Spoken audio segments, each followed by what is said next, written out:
Pro Group Management. Workers' comp that works for you. This is 7 at 7 from the Las Vegas Review-Journal.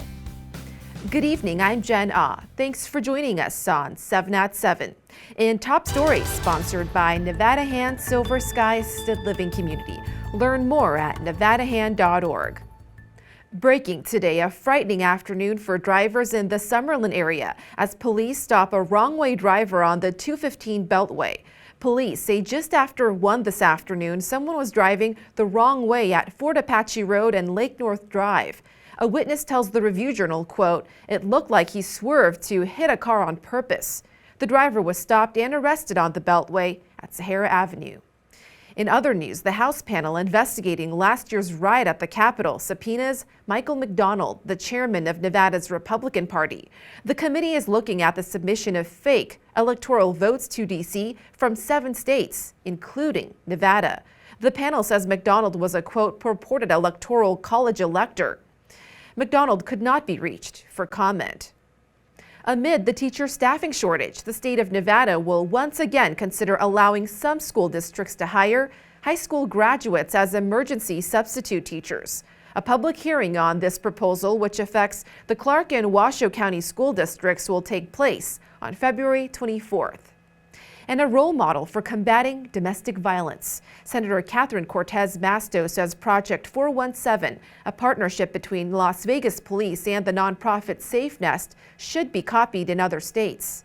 SafeNest volunteers respond with Metro officers to domestic violence 911 calls. If it's one thing I know in my previous career as a prosecutor, the first time it comes to our attention is that 911 call. And that's really the crucial point where we should be assessing an individual and based on their needs, how we get the services to them. CORTEZ MASTO is working to reauthorize a federal law that provides funding for places like SafeNest. In Business, sponsored by Bank of Nevada, Bank on Accountability. With Las Vegas becoming a mecca for pro sports, Formula One is looking to host a race right on the Las Vegas Strip. Sources tell the Review-Journal race officials are eyeing starting the race possibly at the Bellagio near Flamingo Road, heading north. This would mean, of course, shutting down that part of the road to traffic. One thing that also was a draw to F1 officials were the abundance of pedestrian bridges already in place on Las Vegas Boulevard. So this will save them from having to build temporary structures to house spectators. These bridges, across the strip are going to be perfect spot for people to get up there and watch the action from above. An F1 spokesperson declined to comment or confirm the story. And one Las Vegas business executive's coin is more than just chump change. Bruce Morelan sold it to California-based Great Collections coin auctions for, get this, $12 million.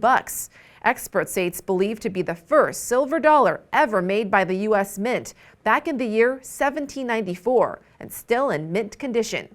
Moreland did pay $10 million for the coin in 2013. Happy Friday! In weather, a partly cloudy night. Make sure to bundle up if you're going out. It may be in the 50s right now, but temps are set to cool to the 30s overnight. On Saturday, we're looking at a mostly cloudy day with a high of 62 and low of 40 degrees. On Sunday, expect sunny skies and similar temps. On Monday, some clouds roll in before clearing out by Wednesday.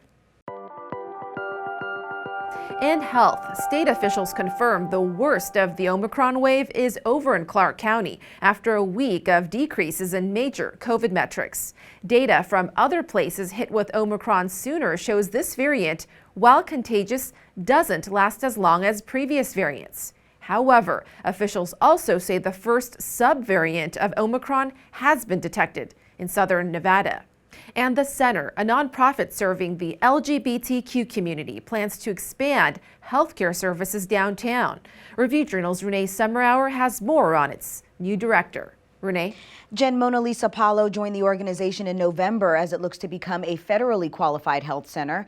The community-based healthcare provider receives funds from the Health Resources and Services Administration for providing primary care in underserved areas. Currently, the nonprofit's Arlene Cooper Community Health Care Center focuses on HIV testing and counseling services through a partnership with the Huntridge Family Clinic. Whether you're undocumented, whether you have no income, insurance or no insurance and whatnot. Essentially, that's what the program is to help anybody who walks through the door. Need that's very lacking in Southern Nevada. I think the healthcare system in Southern Nevada can always see improvement, and especially focus on LGBTQIA+. There are some unique attributes that comes to servicing our community, and we feel like we're well positioned to make sure that we are providing what the LGBTQIA+ community needs. It will take about 3 years for the nonprofit to become a federally qualified health center. In the meantime, the organization plans to expand its services, including extended hours and building an on-site pharmacy. Jen? In entertainment, sponsored by DiscoverYourNevada.com, brought to you by Travel Nevada. An entrance with real horsepower. The famous Budweiser Clydesdales gave a ride to Mecum Auctions founder Dana Mecum and his auctioneers to Mecum's motorcycle auction at the South Point. When special guests come to the property, we like to welcome them in style, and there is nothing more stylish than the world famous Budweiser Clydesdales. Between the motorcycles and the horses, it's a beautiful fit. The Clydesdales are on their way to Los Angeles for next month's Super Bowl festivities.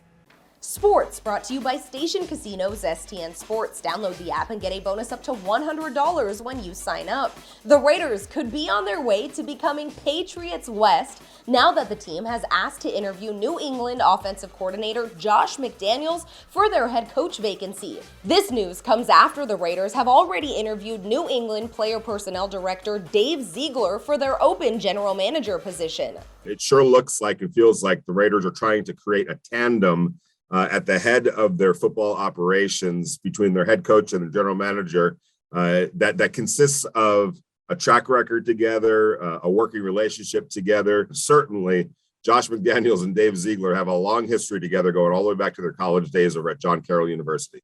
Sports betting sponsored by Las Vegas Paiute Tribal Smoky and Cigar Shop. There's plenty of sharp action on Sunday's NFL Conference Championship games. The South Point took a $165,000 wager to win $100,000 on the Rams on the money line, and Circa Sports took sharp bets on Los Angeles -3 and -3.5 over San Francisco in the NFC Championship. South Point also took a $220,000 sharp bet on the 49ers +3.5. In lifestyle news, the Year of the Tiger officially roars to life on Tuesday. Downtown Summerlin's signature Lunar New Year's Parade returns at 6 p.m. Tuesday, featuring fan dancers as an oversized dragon. At Palace Station, get ready for lion dances on Tuesday, and at Red Rock Resort on February 5th. For more Lunar New Year events, head over to lvrj.com. Thank you for watching 7 at 7. If you have Amazon Fire TV, just search Review Journal to download our channel. Watch Las Vegas breaking news streaming live on your OTT device. We'll see you back here on Monday for more 7 at 7. Review Journal Studio, sponsored by Adam Kuttner. Get the maximum settlement as quickly as possible. This 7 at 7 update, sponsored by Pro Group Management. You're watching 7 at 7 from the Las Vegas Review Journal.